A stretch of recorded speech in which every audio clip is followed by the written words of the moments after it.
অবশ্যই ৩৫ বছর পরে সাংবিধানিক মতে রাষ্ট্রপতি নির্বাচন হতে যাচ্ছে। এখানে বিরোধী দলের পক্ষ থেকেও প্রার্থী আছে, সরকারি দলের পক্ষ থেকেও আছে। মাঝে অনেকবার বিনা প্রতিদ্বন্দ্বিতা নির্বাচিত হয়েছে। গণতান্ত্রিক ধারায় প্রতিদ্বন্দ্বিতার মাধ্যমে নির্বাচন হওয়াটা উচিত এবং এই মুহূর্তটি সারা দেশের মানুষ প্রত্যক্ষ করবে, সরাসরি সম্প্রচার করা হবে।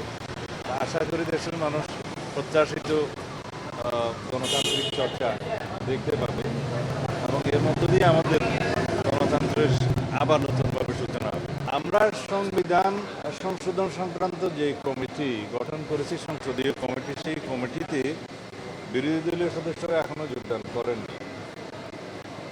ভবিষ্যতে যে সংবিধানের সংশোধনী আসবে, ৭০ ধারাতেও পরিবর্তন আসবে, সেটা জুলাই জাতীয় সনদে রাজনৈতিক সমঝোতা হয়েছে।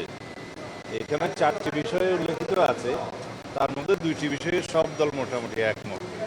একটা হচ্ছে অর্থ বিল, আর একটা হচ্ছে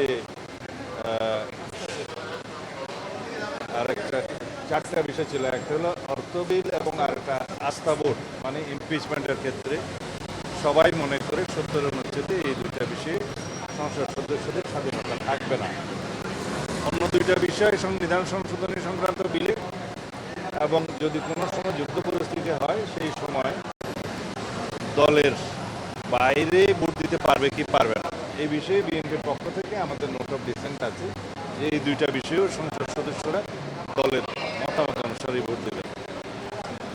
আরেকটি বড় বিরোধী দল তখন সংবিধান সংশোধনের ক্ষেত্রে দ্বিমত পোষণ করেননি।